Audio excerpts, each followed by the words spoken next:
Pherowshuz, what's happening, man? I might, man. I'm good. Doing what I do best, you know what I mean? Which is trying to be the best at what I do, if you know what I mean. So, I'm good. That's nice. What's happening? Yeah, being in the industry since what year?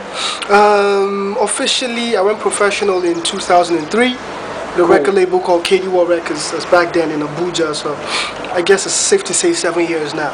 And where were you based in at that time? Abuja. The label was based in Abuja. I still very much am like an Abuja artist. That's what they tag me as, because I live there a lot. But of recent, I've been in Lagos a lot more, because I'm trying to, get my Lagos hustle on, if you know what I mean. So, for the most part, I won't really say I'm like an Abuja artist or a Lagos artist, so to speak. But at the time, when I got signed to my first deal, I was in Abuja. Okay, cool. So how's it been in Lagos so far since you've been here? The good thing with Lagos is they respect the real, and that's real, So pretty much, it's been good. It's good. The respect is there. I enter places and peeps I didn't even expect to know me are like, yo, and they're calling me by tracks they knew I did in like 2003, 2004. So the love is there, the respect is there. It's just how to capitalize on that and take it to the next level. That's basically what we're working on right now. So talking about your record label, are you still with KD World? I'm affiliated to KD World. My deal with KD World ended like 4 or 5 years ago after the album dropped. But it took so long for that album to drop. Like Jah Factors. It took so long for the album to drop that I ended up creating like some sort of relationship with the label. We basically ended up becoming friends, so to speak, and everything. So at the time, even when the contract ended, we were still kind of like very cool and friends, so to speak. So I was basically still working with them, not officially, but basically as in hold me down, I hold you down type of thing. Cool. I'm like a co-producer with the record label still, but my contract with KD World Records terminated a long time ago. Alright, so it's 2010 now. Yes, sir. Another album is dropping. What's the name of the album? Man. It's called The Return of Pharaoh the Great. Alright, so why did it take so long to drop another album after your first album? The first album, first of all, for those who don't know, the first album dropped in 2006. That was House of Raps, House of Raps, House of Raps, House of Representatives. So which contained hit singles. A lot of songs. For those who remember Sound City from when it started in 2006, it had songs like Nothing They Happen, and then from those who knew me from before then, it had songs like Nami Be This, and stuff like that. So I've been doing this for a while. I've been on the grind. It's about time I come out and shine, if you know what I mean. So, new album's about to drop. 2010, is the time. So what's the name of the new album? The Return of Pharaoh the Great. Alright, so we're getting the concept from having a long time to drop your album. Hence the name, The Return of the Pharaoh. The Return, yes, definitely, because it took a while.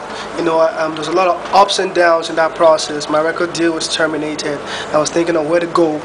At the time, I almost hated everything about my life, about music, about the world. At a point in time, it was really, I was heading, it was like a downward spiral. But I had to find myself, and it's not about how many times you fall, it's how many times can you get back up as a man. So, I'm back up on my feet, I'm taller than I was before. Don't look at my height though, if you know what I mean.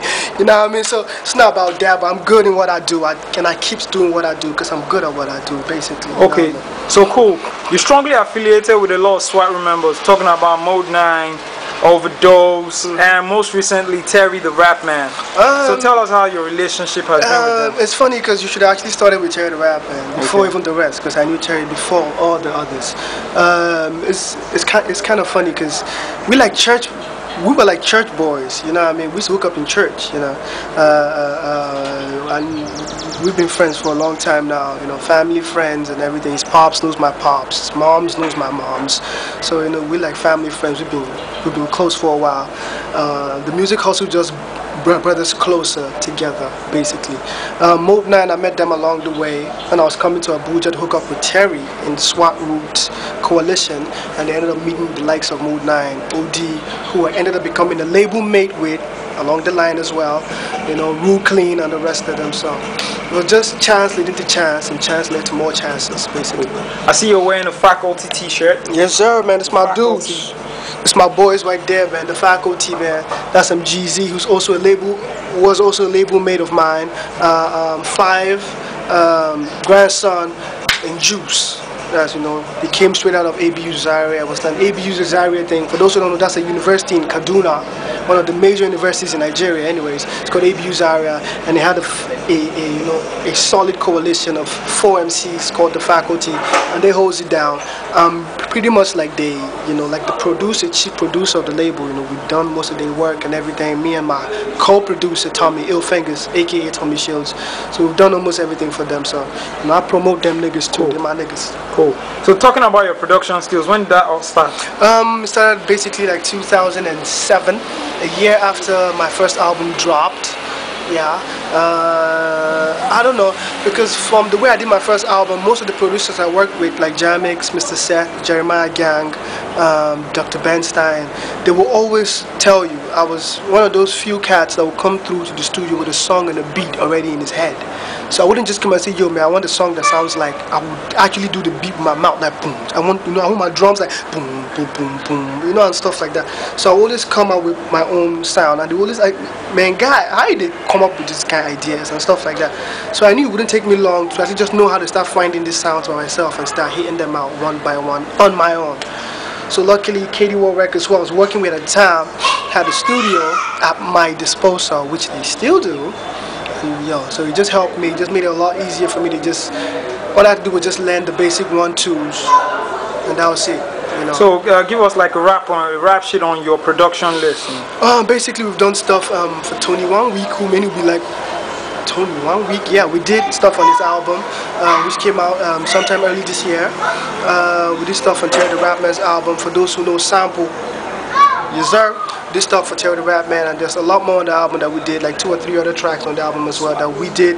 There's a SWAT Root collabo coming up real soon on Terry the Rapman's album. Y'all need to check it out, man. Yours truly made a beat. I mean to brag, but yo, woo! Anyways, we did this stuff for OD as well. 6 Foot Plus. Haven't really done stuff with Mode 9 yet, but there's a lot of stuff in the works. It's a long list of rappers. Many others haven't really come out yet, but we've done a lot of work. So over the next year coming, you see a lot more CDs coming out with Ill Touch behind it, and that's me and Tommy Shields. All right, so let's move away from the music for a little bit and tell us about the honeys. Well, when bees get together in a hive, they make plenty honey. But you just had to put a punchline, right?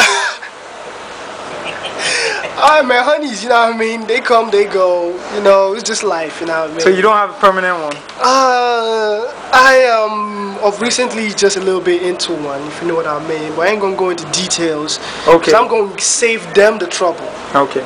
So we face that trouble all day, so let me just save them the trouble. For all the honeys watching this, do they still have a shot? Do they still have a shot? Well, I'm that James Bond type nigga. I never, it's never say never, if you know what I mean. James Bond. Anyway, okay, I'm just saying, you really never know. Nobody knows what that future plan is going to be till the time is right. So I'm just living my life one day at a time. Cool. Just trying to make the best of my life. Cool. Back to the music. You recently dropped a mixtape. The mixtape was hosted by a certain DJ, who is actually DJ Ate, and it's called DJ Ate Presents Pharaoh the Great. Similar to the album title though, but the album title is called The Return of Pharaoh the Great. This is DJ Ate Presents Pharaoh the Great, y'all. It's on almost every blog out there right now online. Now I mean, and of course, most definitely on NigerianHipHop.net.